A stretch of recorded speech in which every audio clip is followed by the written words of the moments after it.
Hi hello, ഇതെൻ്റെ first വ്ളോഗാണ്. കുവൈറ്റിൽ ഞാൻ വർക്ക് ചെയ്യുന്ന ഹോസ്പിറ്റലിന് തൊട്ടടുത്തുള്ള ഫേമസ് ആയിട്ടുള്ളൊരു കഫേയാണ് ബെയ്റ്റ് അൽ സിദ്ര.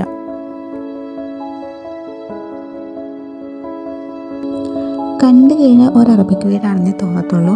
പക്ഷെ ഭയങ്കര കാമായിട്ടുള്ള, സിറ്റിയിൽ നിന്നും കുറച്ച് മാറി വളരെ വ്യത്യസ്തമായിട്ടുള്ളൊരു കഫേയാണ് ഈ ബെയ്റ്റ് അൽ സിദ്ര. ഇതിനകത്തോട്ട് കയറി കഴിഞ്ഞാൽ ഇതൊരു ഫേർണിച്ചർ ഷോറൂമാണോ, മ്യൂസിയം ആണോ, അല്ലെങ്കിൽ വല്ല പ്ലാന്റിംഗ് നഴ്സറി ആണോ എന്നൊക്കെ നമുക്ക് തോന്നിപ്പോകും. കുവൈറ്റിലെ എസ്തറ്റിക് ആയിട്ടുള്ളൊരു ഫോട്ടോഗ്രാഫിക്ക് പറ്റിയ സ്ഥലമാണ് നിങ്ങൾ തപ്പി നടക്കുന്നെങ്കിൽ ഇത് പറ്റിയൊരു ഓപ്ഷനാണ്. ഇതിനകത്ത് കയറി കഴിഞ്ഞാൽ നമുക്ക് ഒരുപാട് ഫോട്ടോഗ്രാഫിക് പ്ലേസസ് ഉണ്ട്. ഈ ഒരു വലിയ മരം കണ്ടോ, ഇതിനെ ചുറ്റിപ്പറ്റിയാണ് ഇവിടുത്തെ സെറ്റിംഗ് അറേഞ്ച്മെൻറ്റ്സ് എല്ലാം ഇവർ ഒരുക്കിയിട്ടുള്ളത്.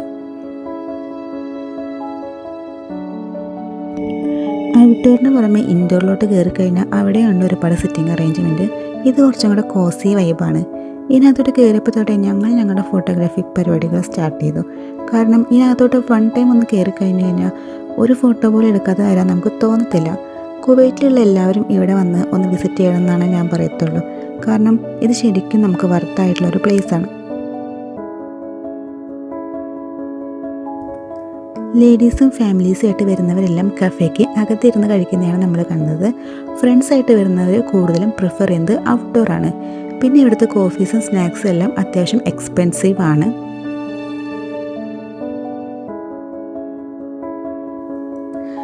പക്ഷേ ഇവിടെ ഇരുന്ന് ഫോട്ടോസ് എടുക്കുന്നതിലോ വീഡിയോസ് എടുക്കുന്നതിലോ നമ്മളിത് വിസിറ്റ് ചെയ്യാൻ വരുന്നതിലോ അതിനൊന്നും അവർക്ക് പ്രത്യേകിച്ച് ഒരു റെസ്ട്രിക്ഷൻസും ഇല്ല. ആർക്ക് വേണമെങ്കിലും ഇവിടെ വരാം, ഇതിന് വിസിറ്റ് ചെയ്യാം. ഇതെല്ലാം എൻജോയ് ചെയ്യാനുള്ള രീതിയിലാണ് ഇവരിതെല്ലാം ഒരുക്കി വെച്ചിട്ടുള്ളത്.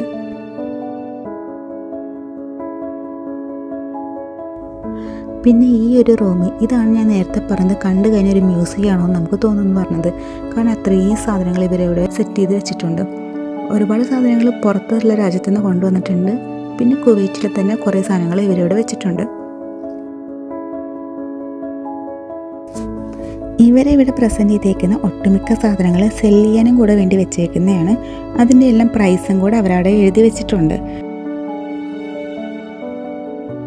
പിന്നെ ഈ ഒരു സ്പൂണ് ഇതിന് മൾട്ടിപർപ്പസ് ആണ്.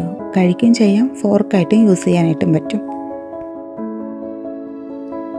നമ്മൾ കാണാത്ത കുറേ സാധനങ്ങൾ, വളരെ കുഞ്ഞു കുഞ്ഞു സാധനങ്ങളും പക്ഷെ കണ്ടു കഴിഞ്ഞാൽ ഭയങ്കര ക്യൂട്ടായിട്ടുള്ള സാധനങ്ങളൊക്കെ ഇവരിവിടെ കുറേ വെച്ചിട്ടുണ്ട്. അതിനെല്ലാത്തിനും റേറ്റ് ഉണ്ട് കേട്ടോ. ഈ ഒരു ഡോർ ഹോൾഡർ ഇവിടെ ഒരുപാടുണ്ട്. ഇതെല്ലാം അവർ ഇന്ത്യയിൽ നിന്നാണ് കൊണ്ടുവന്നേക്കുന്നത്. കുറേ അനിമൽസിൻ്റെ പ്രതിമകൾ ഇവിടെ ഇരിപ്പുണ്ട്. കണ്ടു കഴിഞ്ഞാൽ ഒറിജിനൽ ആണെന്ന് തോന്നത്തുള്ളൂ. അങ്ങനെ ഇവിടെ എല്ലാം ചുറ്റി നടന്ന് കണ്ടുകൊണ്ടിരിക്കുമ്പോഴാണ് കൊച്ചിയിൽ നമുക്ക് കിട്ടിയിരുന്ന ഒരു ലോലിപോപ്പ് ഇല്ലേ, അതിൻ്റെ ക്യാൻഡി പോലത്തെ ഒരു സാധനം കണ്ടത്. ഇത് കണ്ടു കഴിഞ്ഞാൽ ഒറിജിനലാണെന്നേ തോന്നത്തുള്ളൂ. പക്ഷേ ഇതും അവർ മേക്ക് ചെയ്ത് വെച്ചേക്കുന്ന ഒന്നാണ്.